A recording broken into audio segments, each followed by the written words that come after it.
અમદાવાદમાં આવેલું દરિયાપુર વિસ્તારમાં બાવાના ડેલામાં વહેલી સવારે એક મોટી ઘટના બની, જેને લઈને આખા દરિયાપુર વિસ્તારમાં ચકચાર મચી ગયો છે.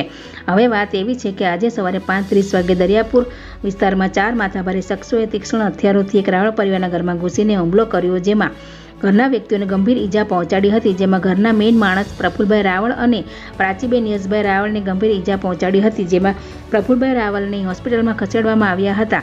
આ 4 લુખ્ખા માણસો વિરુદ્ધ દરિયાપુર પોલીસ સ્ટેશનમાં અરજી પણ આપવામાં આવી છે, જેમાં આ 4 જણાના નામ છે રાજુ ઉર્ફ છોટે રાજા, ગટ્ટુ ઉર્ફ સાગર, કુણાલ ઉર્ફ છોટો અને ચિંતન શાહ. આમાં 2 દરિયાપુરના છે અને 2 ઘી કાંટાના છે. જેમાં છોટા રાજા નામના આ ઈસમને તો હમણાં જ પાછા ભરીને આવ્યો છે, જેમાં દરિયાપુરમાં ઇંગ્લિશ દારૂનો ધંધો કરે છે. સૂત્રો દ્વારા એ પણ જાણવા મળ્યું છે કે છોટા રાજાને ત્યાં 6 લક્ઝરિયસ ગાડીઓ પણ છે. તો શું આ ગાડીઓ ઇંગ્લિશ દારૂના ધંધાના પૈસાથી આવી છે કે શું? હમણાં જ આપણા નાયબ મુખ્યમંત્રી શ્રી હર્ષ સંઘવી સાહેબે કીધું છે કે આવા લુખ્ખા તત્વો નહીં ચલાવી લેવાય અને એમને વરઘોડો કાઢવામાં આવશે. હવે એ જોવાનું રહ્યું કે પોલીસ તેમના ઉપર શું કાર્યવાહી કરે છે અને આવા લુખ્ખા તત્વોનો વરઘોડો કાઢે છે કે શું.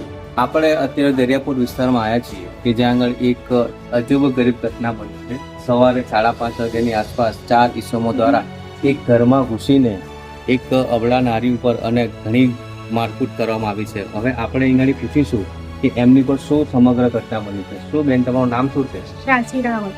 સમગ્ર ઘટના શું બની? સવારે આવીને મારામારી કરી અને હું બહાર ગઈ તો મને પકડીને બાથરૂમમાં લઈ ગયા, મારા કપડાં બી ફાડી નાખ્યા છે. બીજું શું બન્યું? શું લઈને આવ્યા હતા? હથિયાર લઈને આવ્યા? હા, હથિયાર, તલવાર, લાકડી, દંડા બધું લઈને આવ્યા. પછી તમે શું કર્યું? ગભરાઈ ગઈ હતી હું તો. એટલે પછી આ ટોયલેટમાં હતા ને એ બહાર આવ્યા, પછી બધાને પકડ્યા પણ એમને બી મારવા લાગ્યા, એટલે કંઈ થયું નહીં સર અમારાથી. તમે એ વ્યક્તિને ઓળખો છો? શું નામ છે એમનું? એકનું નામ રાજુ છે, છોટે રાજા, બરાબર, ગટ્ટુ છે સાગર, કુણાલ છે ટોકો, ચિંતન શાહ. આ 4 વ્યક્તિ છે. હા, અહીંયા દરિયાપુરમાં જ રહે છે. 3 દરિયાપુરના અને 2 ઘી કાંટાના. એકચ્યુઅલી લોકોનો વ્યવસાય શું છે? વ્યવસાય ને શું ધંધો? આમાં શું છે, એ ઓકો આમ બી એની પર એક ઘડી લાગેલી છે પહેલા. અને રાજ ટૂંકમાં પહેલાથી 4 પહેલે છે, બરાબર. અને રાજ તો હમણાં પાસામાં 9 છૂટીને 10 દિવસ જ થયા છે. આ ત્રીજી પાસા છે એની. હમણાં પાસામાં એકદમ છૂટીને આવે. એ શું ધંધો ધંધો કરે છે? ઇંગ્લિશ નો કરે છે? ઇંગ્લિશ નો કરે છે. કઈ જગ્યાએ કરે છે? પટેલ દૂધગાલે, દરિયાપુર. તમારું નામ શું છે? પ્રફુલભાઈ બળવંતભાઈ રાવળ. આ સમગ્ર ઘટના બની ત્યારે તમે ક્યાં હતા? હું સુઈ ગયો હતો. ઘરમાં મારા ઉપર એકદમ હુમલો કર્યો હતો અને મને પાઇપથી મારી રાજા મારા ઘરે છરી મૂકી દીધી હતી, નાના રાજાએ. અને મારો દોરો ખેંચીને લઈ ગયા હતા. દોરો પછી મળ્યો? દોરો હજુ મળ્યો નથી, બહુ વધ્યો મને દોરો મળ્યો નથી. મને બહુ મારો ડરી ઘરે છરી મૂકી દીધી અને પેલો મોજમ બધા પાઇપ બધી મારતા હતા પેટ ઉપર ડાળે બાંડે બધા પેટે માર્યા. એમાં સિવિલ જઈને આવ્યા, સિવિલથી મને રજાની બાટલા ચડાયા, ટ્રીટમેન્ટ કરી મારી. અને પછી ધમકી આપી મારી નાખવાની કે જીવતા કંઈ મારીશું. અને મારા પેશાબ બી પેન્ટમાં થઈ ગયો, મારા લહેંગામાં. હું સુઈ ગયો તો ત્યાં મારવા મળ્યા ઘરમાં. પછી તમારા ઘરમાં કોણ કોણ છે ફેમિલીમાં? અમે 4 મેમ્બર છે અને 5 મારા બાબુ નામ.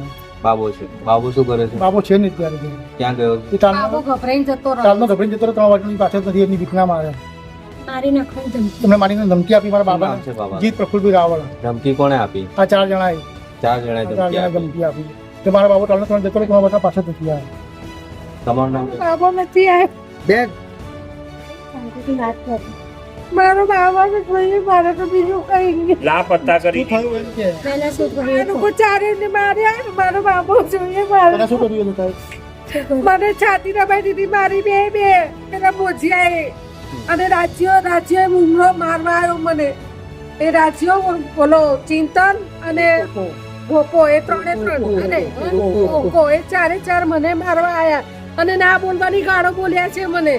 મારો છોકરો બીકના મારે જતો રહ્યો છે. કાલ બપોર 3 વાગ્યાનો મારો છોકરો જતો. મારો છોકરો જોઈએ. ગાડી તોડવાની બી ધમકી આવી. અને મારી 4 વ્હીલ છે ને તોડવાની ધમકી આલી. હમણાં જ કેવડાવ્યું છે કે એની ગાડી ક્યાં પડી, ગાડી તોડી નાખવાની છે.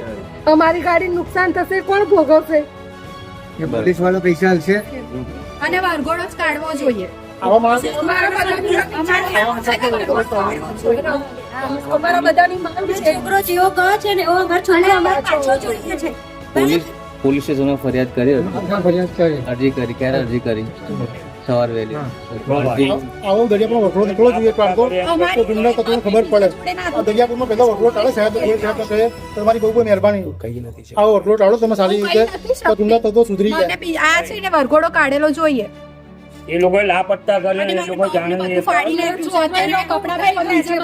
લોકોને એવો શક છે કે એ લોકોએ ક્યાંક લઈ જાય અને એ લોકોએ કંઈક કર્યું છે કેમ ને કર્યું અમને નહીં ખબર અમને અમારો છોકરો પાછો જોઈએ એવો ને એવો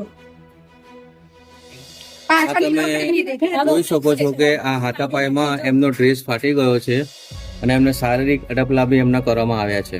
સ્કીન બાથરૂમમાં લઈ ગયા છે મને સાહેબ વકરો ટાળો વકરો ટાળો તો સારું દરિયાપુરમાં બીજા બનાવ ના બને સરઘસ કાઢો જોઈએ બસ બીજું કશું જ નહીં. Reporter Amitsinh Solanki, India 24 news live.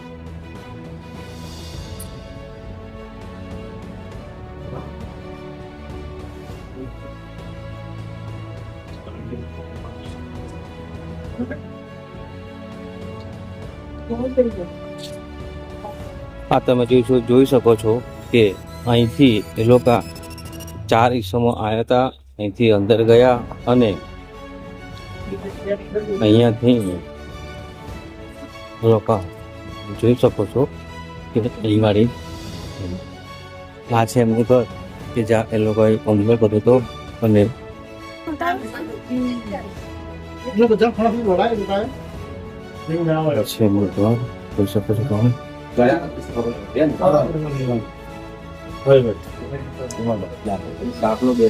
બોલો બેન, તમે શું કહેવા માંગો છો?